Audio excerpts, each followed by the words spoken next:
Assalamu alaikum. Have a good day. Welcome to Financial Management e-learning. আজ আমরা banking আপডেটের COVID-19 incentive প্যাকেজের একটা প্যাকেজ নিয়ে আলোচনা করব। টুতে যেটা আলোচনা করতে যাচ্ছি তা হচ্ছে ক্ষতিগ্রস্ত বৃহৎ শিল্প ও সার্ভিস সেক্টরে ওয়ার্কিং ক্যাপিটাল ঋণ বা বিনিয়োগের সুবিধার জন্য যে বিআরপিডি সার্কুলার ৮ 12 এপ্রিল যেটা জারি করা হয় সেটা নিয়ে আজকে আমরা আলোচনা করব। এবং আমার মডিউল 1 এ আমরা বিআরপিডি সার্কুলার 7 যেখানে ছিল শ্রমিক কর্মচারীদের বেতন ভাতা প্রদানের বিষয়ে যে সার্কুলারটা ছিল, সেখানে সরকার কর্তৃক বরাদ্দকৃত ৫,০০০ কোটি টাকার যে প্রণোদনা সেটা নিয়ে আলোচনা হয়েছে। আজ আলোচনা করতে যাচ্ছি ব্যাংকের নিজস্ব অর্থায়নে যে ৩০,০০০ কোটি টাকার যেই আর্থিক প্রণোদনার বিষয়ে বিআরপিডি সার্কুলার ৮ এ বলা হয়েছে সেটা। এই সার্কুলারটা পরবর্তীতে আরো দুটি সার্কুলার লেটার এসেছে। বিআরপিডি সার্কুলার লেটার ২২ এবং আরটা আছে ১০ মে যেটা আসছে বিআরপিডি সার্কুলার লেটার ২৫। সো এর আলোকে বিআরপিডি সার্কুলার ১০ একটি বিআরপিডি সার্কুলার হয়েছে ২৩ এপ্রিলে। আমরা এটা পরবর্তীতে আলোচনা করব। সো এই প্যাকেজে এখানে আমরা এই প্যাকেজে দেখা যায় যে ব্যাংকের নিজস্ব অর্থায়নে ৩০,০০০ কোটি টাকা যা শর্ত সাপেক্ষে 50% অর্থাৎ ১৫,০০০ কোটি টাকা পুনঃ অর্থায়নযোগ্য হবে। এখানে টোটাল সুদের হার ৯%, তবে গ্রাহক কর্তৃক এখানে ৪.৫% সুদ দিতে হবে। আর ৪.৫% সুদ ভর্তুকি হিসেবে ব্যাংককে বা প্রতিষ্ঠানকে সরকার থেকে এখানে ভর্তুকি প্রদান করবে। আর ঋণ গ্রহীতার মেয়াদ আসলে এখানে ১ বছর, আর পরিশোধের সময় ১ বছর, এবং প্রণোদনা প্যাকেজের সময়কাল পর্যায় করবে ৩ বছর।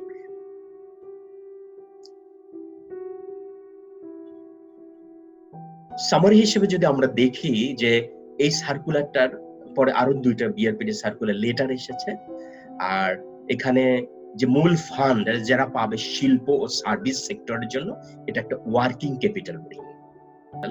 এর জন্য এই ঋণটা ঋণ বিতরণের পূর্বে বাংলাদেশ ব্যাংকের সাথে পার্টিসিপেটরি এগ্রিমেন্ট থাকবে এবং প্রত্যেক ঋণ বিতরণের পূর্বে ব্যাংকিং ও প্রবিধি বিধান যেমন দ্যাট মিনস বিআরপিডি থেকে সম্মতি প্রদান গ্রহণ করতে হবে এবং ৩১শে ডিসেম্বর ১৯ ভিত্তিক ওইসব খাতে ব্যাংকের অবদান বিবেচনায় নিজস্ব চাহিদা নির্ধারণ করবে এবং বিআরপিডি কে অবহিত করবে। এবং ঋণ ৩ বছরের প্যাকেজের হবে, তবে কোন একক গ্রহের অনুকূলে ঋণের বিনিয়োগ প্যাকেজের মেয়াদ ১ বছরের বেশি হবে না, ১ বছর। এবং রিনিউ করা হলে সুদ বা মুনাফা ভর্তুকি দিবে না। আর এই সুদের চার্জ এবং ঋণ আদায়ের ক্ষেত্রে যেটা আমরা দেখেছি যে অর্ধেকটা ভর্তুকি হিসেবে দিবে, বাকি অর্ধেকটা গ্রাহক দিবেন। এবং মোট ঋণের বরাদ্দের ৫০% শর্ত সাপেক্ষে বাংলাদেশ ব্যাংক ভর্তুকি প্রদান করবে এবং মঞ্জুরিকৃত ঋণের সীমার অতিরিক্ত বিনিয়োগের স্থিতি হতে পারবে না। যদি হয় সেক্ষেত্রে ত্রৈমাসিকীতে পরবর্তীতে এটা অ্যামেন্ডমেন্ট আসে, যেটা হলো ১০ তারিখের মধ্যে সমন্বয় করতে হবে গ্রাহক কর্তৃক। এবং বিরূপ মানে শ্রেণীকৃত হলে প্রভিশন সংরক্ষণ করতে হবে এবং আদায়ের দায়িত্ব সম্পূর্ণরূপে ব্যাংকের উপর। এবং বাংলাদেশ ব্যাংকের বিশেষ মনিটরি সেল এটা তদারকি করবে এবং ব্যাংকের প্রধান নির্বাহী তত্ত্বাবধানে একটা সেল গঠন করা হবে। এবং ত্রৈমাসিক ভর্তুকির জন্য আবেদন করতে হবে এবং যাচাই পূর্বক সেই আবেদন গৃহীত হবে এবং ঋণ সুদ আদায় না হলে সরকার নিকট সুদ প্রাপ্য হবে না। বিআরপিডি সার্কুলার ৮ যেটা মূল সার্কুলার ১২ এপ্রিল ইস্যু করা, সেই সার্কুলারটা থেকে দেখি। এখানে বিশেষ বিশেষ উল্লেখযোগ্য বিষয়গুলি হচ্ছে ক্ষতিগ্রস্ত শিল্প ও সার্ভিস সেক্টরে প্রতিষ্ঠানের জন্য ওয়ার্কিং ক্যাপিটাল হিসেবে ঋণ সুবিধা প্রদানের লক্ষ্যে ৩০,০০০ কোটি টাকার আর্থিক সহায়তা ঘোষণা। আর এখানে ৯% যে সুদ হবে তা সরকার ৪.৫% ভর্তুকি হিসেবে দিবে, ৪.৫% গ্রাহক কর্তৃক প্রদায়িত হবে। এবং ব্যাংকে সরকার কর্তৃক ভর্তুকি বাবদ প্রদত্ত সুদ অংশ বাংলাদেশ ব্যাংকের প্রধান কার্যালয় অ্যাকাউন্টস বাজেটিং ডিপার্টমেন্ট কর্তৃক প্রদত্ত হবে এবং স্ব ব্যাংকের প্রধান কার্যালয়ের প্রিন্সিপাল অফিস বা লোকাল অফিস দ্বারা এটা কার্য সম্পাদন হবে। ব্যাংকিং সেক্টর কর্তৃক শিল্প সার্ভিস সেক্টর ওয়ার্কিং ক্যাপিটাল হিসেবে প্রদত্ত ঋণ বিপরীতে 31শে ডিসেম্বর 19 তারিখে স্থিতির মধ্যে স্ব ব্যাংকের চাহিদার বিষয়ে বিবেচনায় নিয়ে নিজস্ব চাহিদা নির্ধারণ করবে, যা সংশ্লিষ্ট ব্যাংকের ঋণ প্রাথমিক সীমা হিসেবে বিবেচিত হবে। এটা হচ্ছে ব্যাংকওয়ারি ঋণের সীমা বা মেয়াদের সময় এবং ব্যাংক কর্তৃক ওই সীমা নির্ধারণের পর স্বল্প সময়ের মধ্যে বাংলাদেশ ব্যাংক অবহিত করবে বিআরপিডি কে এবং বাংলাদেশ ব্যাংক প্রয়োজনীয় উক্ত সীমা হ্রাস বৃদ্ধি করতে পারবে। ঋণ সুবিধা প্রদানের ক্ষেত্রে 31 ডিসেম্বর 19 তারিখের স্থিতিভিত্তিক শিল্প ও সার্ভিস সেক্টরের বিভিন্ন সাব সেক্টরে ওয়ার্কিং ক্যাপিটাল হিসেবে প্রদত্ত স্থিতির আনুপাতিক হারের সাথে সামঞ্জস্যতা রক্ষা করতে হবে। এর মেয়াদ হবে 3 বছর।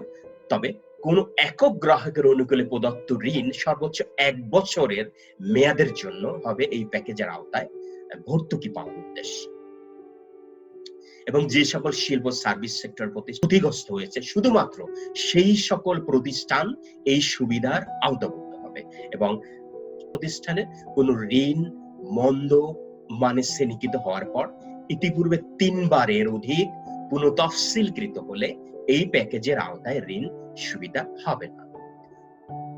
তবে যে কোনো সময় বিআরপিডি সার্কুলার লেটার ইস্যু হতে পারে, নতুন করে যে কোনো জিনিস পরিবর্তন হতে পারে। আজকে পর্যন্ত যেটা হচ্ছে এটা যে এই প্যাকেজের আওতায় এই সুবিধা প্রাপ্ত হবে না এবং নতুন ভাবে ঋণ গ্রহণে ইচ্ছুক যারা ব্যাংকে নতুন আসতে যাচ্ছে, গ্রহণ ইচ্ছুক আবেদনকারী এবং বিদ্যমান যারা আছে তাদেরকে আইসিআর এর কথা বলা হয়েছিল, যেটা guidelines of internal credit risk rating system of bank, যেখানে মার্জিনাল হতে হবে বলে বলা হয়েছিল এই সার্কুলারে। কিন্তু পরবর্তীতে অ্যামেন্ডমেন্ট আসে যে আইসিআরআর এখানে লাগবে রোহিত করা হয়, যেটা বিআরপিডি সার্কুলার লেটার 25 যেটা 10 মে 2020 তে ইস্যু করা হয়, যে এখানে আইসিআর এর ব্যাপারটা রোহিত করা হয় সহজ ফলশ্রুতিতে। এবং ঋণ বিনিয়োগের ব্যবহারের ক্ষেত্রে করোনা ক্ষতিগ্রস্ত শিল্প সার্ভিস সেক্টরের প্রতিষ্ঠান সমূহের স্বাভাবিক কার্যক্রম পরিচালনার উদ্দেশ্যে ওয়ার্কিং ক্যাপিটাল চাহিদার বিপরীতে এবং এই প্যাকেজের আওতায় প্রদত্ত ঋণ ব্যবহার করা যাবে। প্যাকেজের আওতায় গৃহীত ঋণ দিয়ে বিদ্যমান কোন ঋণ এবং অথবা বর্তমানে যে রয়েছে কোনো হিসাব সেটা সমন্বয় করা যাবে না এবং বিএমআরই সহ ব্যবসা সম্প্রসারণ বা নতুন কোনো ব্যবসা চালু করার জন্য এই ঋণ ব্যবহার করা যাবে না। শুধুমাত্র করোনা ভাইরাসে ক্ষতিগ্রস্ত ওয়ার্কিং ক্যাপিটাল হিসেবে এটা কাজ করবে এবং শিল্প সার্ভিস সেক্টর অনুকূলে প্রদত্ত ঋণ সীমার মেয়াদটা যেটা হবে এখানে বলা হয়েছে যে বর্তমান ব্যাংক হতে ওয়ার্কিং ক্যাপিটাল ঋণ সুবিধা ভোগ করেছে সেই সকল প্রতিষ্ঠানের ক্ষেত্রে এই প্যাকেজের আওতায় ঋণ সীমা হবে বিদ্যমান ওয়ার্কিং ক্যাপিটাল বাবদ মঞ্জুরকৃত প্রদত্ত সীমার সর্বোচ্চ 30%। তাহলে এখানে আমরা দেখছি যে এটা একটা ভাইটাল পয়েন্ট যে ওনার বিদ্যমান যে ঋণ আছে ওয়ার্কিং ক্যাপিটাল তার 30% পর্যন্ত সে পাবে এই প্যাকেজের আওতায়। এখানে যারা এই সুবিধা যারা ভোগ করছেন, যারা ওয়ার্কিং ক্যাপিটালের সুবিধা ভোগ করছেন, সেই সকল প্রতিষ্ঠান প্রদানকারী ব্যাংকের বিদ্যমান নীতিমালার আওতায় এরা তো পাবে, কিন্তু যারা ব্যাংক থেকে এই সুবিধা ভোগ করছেন না তারাও পাবেন। কিভাবে পাবেন? তারা পাবেন ঋণ প্রদানকারী ব্যাংকের নিজস্ব নীতিমালার আওতায় ওয়ার্কিং ক্যাপিটাল বাবদ ঋণ প্রাপ্ত সীমা নির্ধারণ করে, যেখানে প্রাপ্যতার সীমার সর্বোচ্চ 30% হবে।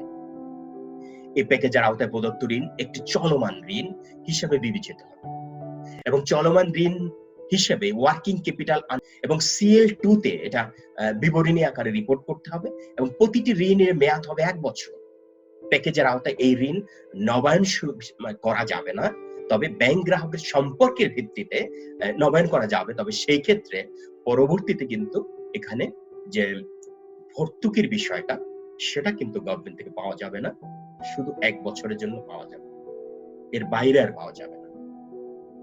ঋণের সুদের ক্ষেত্রে বলা হয়েছে ঋণের সুদের হার 9%, এর অর্ধেক মানে দ্যাট মিনস 50%, 4.5% সেটা ঋণ গ্রহীতা পরিশোধ করবে এবং বাকিটা সরকার কর্তৃক ভর্তুকি হিসেবে বাংলাদেশ ব্যাংকের মাধ্যমে প্রদান করবে এবং সর্বোচ্চ 1 বছরের জন্য সরকার হতে ভর্তুকি প্রাপ্ত হবেন এবং ভর্তুকির সমপরিমাণ অর্থ ঋণ গ্রহীতার দায় হিসেবে বিবেচিত হবে না এবং এটা কর্তৃক যদি নির্ধারিত সময়ে তার যে 4.5% সুদের কথা আছে সেটা যদি সে না দেয়, যথাসময়ে যদি সে পরিশোধ না করে, তাহলে সমুদয় আরোপিত সুদ ঋণের গ্রহীতার দায় হিসেবে বিবেচিত হবে,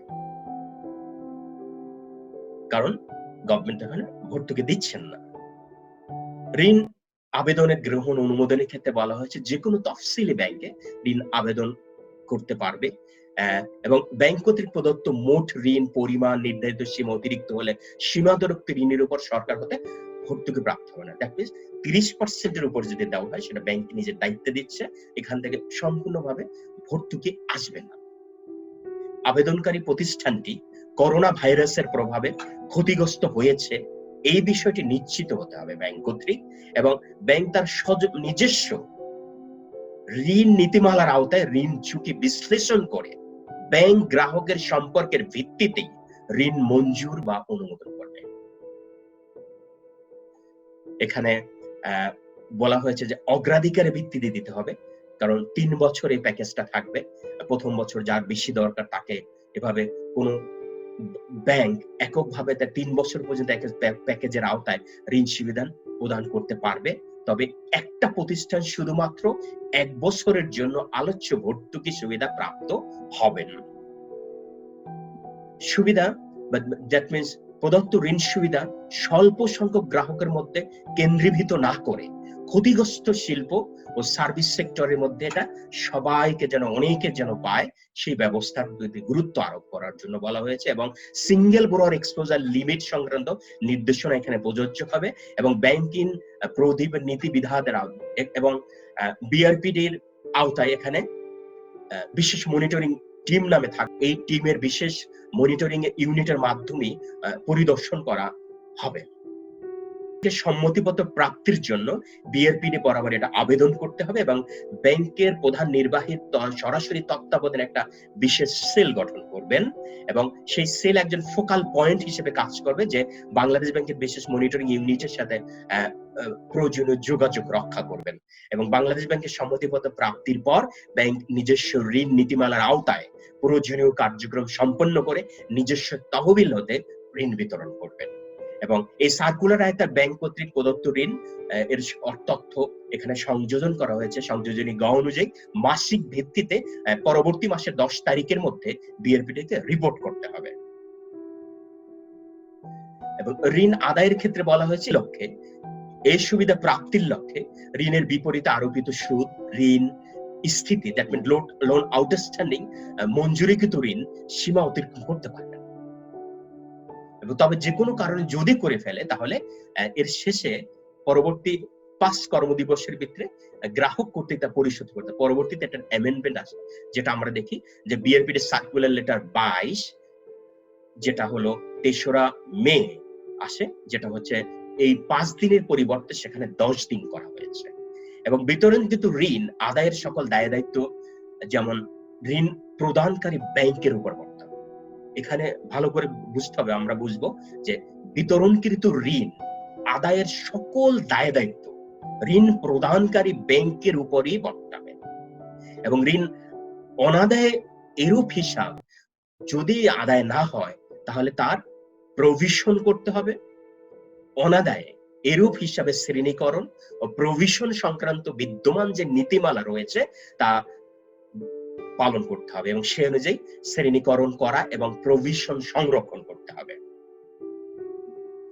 এবং ঋণের বিপরীতে সুদের অর্থ পুনর্বর্ণনের ক্ষেত্রে এখানে এই প্যাকেজের আওতায় বিতরণকৃত ঋণের উপর আরোপিত সুদ সার্কুলার বর্ণিত নিয়ম অনুযায়ী আদায় হলে ত্রিমাসিক ভিত্তিতে, যেমন 4টা quarter March, June, September, December, এই সার্কুলার মোতাবেক নির্ধারিত সুদের অর্ধেক সরকারের নিকট সংশ্লিষ্ট ব্যাংক কর্তৃক ভর্তুকি হিসেবে পাবে এবং ভর্তুকি প্রাপ্ত অর্থ বাদে কোনো ঋণ, গ্রহীতার ঋণ স্থিতিসীমার মধ্যে থাকলে সুদ অর্থ আদায় হিসেবে বিবেচিত হবে এবং নির্ধারিত সুদ আরোপ করে ঋণ গ্রহীতার অংশ আদায়পূর্বক ত্রৈমাসিক শেষে পরবর্তী মাসের 10 তারিখের মধ্যে বাংলাদেশ ব্যাংকের সম্মতিপত্র সহ সংযোজনী ক্ষয়ের 1 এবং সংযোজনী ক্ষয়ের 2 অনুযায়ী বাংলাদেশ ব্যাংকের অ্যাকাউন্টস এবং বাজেটিং ডিপার্টমেন্ট বরাবর সুদ বাবদ ভর্তুকির জন্য ব্যাংক কর্তৃক আবেদন করবে। অ্যাকাউন্টস বাজেট সেটা যাচাই বাছাই করবে এবং যাচাই বাছাই পূর্বক ভর্তি বাবদ প্রাপ্ত অর্থ বাংলাদেশ ব্যাংকের সাথে রক্ষিত যে প্রত্যেকটি ব্যাংকের যে চলতি হিসাব রয়েছে বাংলাদেশ ব্যাংকের সাথে, সেখানে বাংলাদেশ ব্যাংক জমা করে দেবে। আরোপিত সুদের মধ্যে গ্রাহক কর্তৃক প্রদেয় অংশ এই নীতির অনুযায়ী যথাযথভাবে আদায় যদি না হয়, তাহলে সরকার হতে কিন্তু এই সুদ বাবদ ভর্তুকির অর্থ প্রাপ্ত হবে না এবং ব্যাংক এরূপ অর্থ গ্রাহকের ঋণ হিসাবের বিপরীতে আরোপ করতে পারবে এবং তা গ্রাহকের দায় হিসেবে বিবেচিত হবে। আর্থিক প্রতিষ্ঠানের ক্ষেত্রেও কিন্তু যে 1993 সালে যে আমাদের আর্থিক প্রতিষ্ঠান আইন আছে, এর আওতায় যারা আছে সেই আর্থিক প্রতিষ্ঠানের জন্য এটা সমানভাবে প্রযোজ্য একইভাবে, এবং প্রতিটি ঋণ বিতরণের পূর্বে বাংলাদেশ ব্যাংক আর্থিক প্রতিষ্ঠান ও বাজার বিভাগ হতে সম্মতিপত্র গ্রহণ করতে হবে আর্থিক প্রতিষ্ঠান বিভাগ, এবং আর্থিক প্রতিষ্ঠান কর্তৃক ঋণ প্রদানের ক্ষেত্রে আইসিসি এর প্রযোজ্য হবে না এবং আর্থিক প্রতিষ্ঠানের বিদ্যমান ঋণ নীতিমালা এখানে প্রযোজ্য হবে। এটা ছিল যে সার্কুলার। এরপর এর আলোকে বিআরপিটি সার্কুলার 10 আছে, সেটা নিয়ে আমরা পরে আলোচনা করব। ওটার মডিফাই হিসেবে আছে বিআরপিটি সার্কুলার লেটার 22, যেটা আসে 3রা মে 20। সেখানে এসে বলা হয়েছে যেখানে বলা হয়েছিল যে গ্রাহক কর্তৃক পরবর্তী যদি তার লিমিট অতিক্রম করে 30% উপরে চলে যায় ইন্টারেস্ট চার্জ করার পর, তাহলে এবং যদি সে পেমেন্ট না করে, তাহলে দেখা যায় পরবর্তীতে 5 দিনের কর্মদিবসের কথা বলা হয়েছিল, সেখানে এখানে 10 কর্মদিবসের কথা বলা হয়েছে, যেখানে বলা হয়েছে যে তো কোনো কারণে সুদ আরোপের ফলে ঋণ সীমা অতিক্রম করলে প্রতি ত্রৈমাসিক শেষে পরবর্তী 10 কর্মদিবসের মধ্যে ঋণ গ্রহীতা কর্তৃক তা পরিশোধিত বা সমন্বিত হতে হবে। এখানে আরেকটি জিনিস যোগ করেছে, সেটা কার্যক্রম সুষ্ঠুভাবে সম্পাদন করার জন্য এবং বিতরণ তদারকি আদায়ের ক্ষেত্রে এখানে এফবিসিসিআই এবং তার সদস্য চেম্বার অ্যাসোসিয়েশনে সহায়তা গ্রহণ করতে পারবে। এরপর আসে বিআরপিটি সার্কুলার লেটার 25, 10 মে 2020 আসে। এখানে বিশেষ করে বলা হয়েছে যে আইসিআর এর কথা, যেখানে guidelines for internal credit risk rating system এখানে রহিত করা হয়েছে, কারণ এটা সময় সাপেক্ষ। অডিটর ফিনান্সিয়াল স্টেটমেন্ট পাওয়াটা এই ক্ষেত্রে এত তাড়াতাড়ি পাবে না, সময় সাপেক্ষ ব্যাপার। দ্যাটস ওয়াই এটাকে রহিত করা হয়েছে। এখানে রহিত করার পরে জিনিসটা সহজ করা হয়েছে এবং এখানে কিছু সংযোজনী নতুন করে চেঞ্জ করে নিয়ে আসা হয়েছে। সেই সংযোজনী হচ্ছে যে এখানে প্রতিষ্ঠানে যে আবেদন করা হবে বিআরপিটি সার্কুলার 8 এর আলোকে, যেটা মূল সার্কুলারের সাথেও আছে, এখানে রেকটিফাই করা হয়েছে যে সর্বশেষ রেগুলেটরি ক্যাপিটালের ভিত্তিতে গ্রাহকের ঋণ সীমা, আলোচ্য ঋণ বিনিয়োগের সুবিধা একক এক্সপোজার লিমিটের মধ্যে আছে কিনা ইত্যাদি দেখা, এবং রেগুলেটরি ক্যাপিটাল এর কত অংশ সেটা বলা হবে। এক্ষেত্রে যেটা নতুন করে ইনসার্ট করা বা চেঞ্জ আনছে, পরিবর্তন আইসিআর এর বিপরীতে, যে সর্বশেষ রেগুলেটরি ক্যাপিটালের ভিত্তিতে গ্রাহকের ঋণ সীমা এর একক গ্রাহক সীমা একটা সিঙ্গেল পুরো এক্সপোজার লিমিটের মধ্যে আছে কিনা সেটা বলা, আর যদি না থাকে সেক্ষেত্রে একক গ্রাহক ঋণ সীমা রেগুলেটরি ক্যাপিটালের কত অংশ সেটা এখানে বলতে হবে। যে জিনিসটা আমরা মূল যে সার্কুলার সেখানেও কিন্তু এখানে বলা হয়েছিল যে সংযোজনী 1 এর মাধ্যমে অ্যাপ্লাই করা বিআরপিডি তে, দেন সংযোজনী 2 এ বলা হয়েছিল যেখানে ওয়ার্কিং ক্যাপিটাল নির্ধারণ করার জন্য যে গ্রাহক প্রতিষ্ঠানের এই জিনিসগুলিকে বলে দেওয়া, যে এই ক্ষেত্রে এই যে আইসিআর এর কথা ছিল এটাকে অ্যামেন্ডমেন্ট আনা হয়েছে, যেটা হচ্ছে আমরা দেখলাম একটু আগে। আর এই ক্ষেত্রে বিআরপিডি সার্কুলার 8 এর ক্ষেত্রে এই বাজেট অ্যাকাউন্ট থেকে ভর্তুকিটা পাওয়ার উদ্দেশ্যে এই যে সঙ্গে করা মহাব্যবস্থা accounts and budget department of Bangladesh bank, সেখানে ক্ষয়ের একে যেটা বলা হয়েছে সেটা এখানে উদ্ধৃত করা হয়েছে। তো এগুলি হলো সার্কুলার। আমরা যদি জাস্ট সামারি হিসেবে দেখি অল্প সময়ের ভিতরে, ঋণ বিনিয়োগের সেখানে আমরা দেখছি যে এখানে পুনঃভরণ হবে, ইন্টারেস্ট রেটটা ইন্টারেস্ট হবে। এখানে মূল জিনিস হচ্ছে যে ওয়ার্কিং ক্যাপিটাল বাবদ মজুরি 30% হবে, এর বেশি হতে পারবে না। সো এখানে সম্মতি গ্রহণ করতে হবে, বাংলাদেশ ব্যাংকের বিআরপিডি সম্মতি গ্রহণ করতে হবে। তারপর সরকার হতে ভর্তুকি বাবদ সুদ পুনর্ভরণ গ্রহণ সংক্রান্ত কার্যক্রম ব্যাংকের প্রধান কার্যালয়, প্রিন্সিপাল ব্রাঞ্চ অথবা লোকাল অফিসের মাধ্যমে হবে। এবং এখানে 31 ডিসেম্বর 19 কে বেস করেই কিন্তু সার্ভিস সেক্টর বা ওয়ার্কিং ক্যাপিটালের ক্ষেত্রে নির্ধারণ করতে হবে যে 30% পর্যন্ত যতটুকু লোন অ্যাভিল করতেছে তার 30% পর্যন্ত এই প্যাকেজের আন্ডারে হবে। এবং এই 30%-এর যেটা টোটাল 9% ইন্টারেস্ট, কিন্তু 9% ইন্টারেস্টের ভিতরে 4.5% গ্রাহক দিবেন এবং 4.5% আদায় যদি হয় তাহলে ভর্তুকি হবে, ভর্তুকি পাওয়া যাবে। আর যদি আদায় না হয় তাহলে পুরাটাই কিন্তু গ্রাহকের হিসাবে চার্জ হবে। এবং এটা হবে কিন্তু 1 বছরের জন্য, এবং এই প্যাকেজটা থাকবে 3 বছরের জন্য। এক গ্রাহক কিন্তু একাধিকবার পাবেন না, অনলি ওয়ান টাইম পাবেন এবং 1 বছরের জন্য। এবং এটা রিনিউয়াল হবে না, এবং রিনিউয়াল যদি হয় সেটা হলে ব্যাংক গ্রাহকের সম্পর্কের ভিত্তিতে হবে এবং স্বাভাবিক তখন রেটে চলে যাবে। ওখান থেকে কিন্তু ব্যাংক আর ভর্তুকিটা পাবে। তো আজকে আমরা এখানে শেষ করছি। আমরা পর্যায়ক্রমে সবগুলি নিয়ে আসবো, আজ এখানেই শেষ করছি। বিআরপিডি সার্কুলার 8 2020 আলোকে যে 30,000 কোটি টাকার প্রণোদনা প্যাকেজ ঘোষণা করা হয়েছে, এর বিষয়বস্তু সারসংক্ষেপ আপনাদের সুবিধার জন্য উপস্থাপন করলাম এবং পর্যায়ক্রমে প্রত্যেকটা প্যাকেজ নিয়ে আমরা আসবো। আজকে এখানে শেষ করছি। আল্লাহ হাফেজ।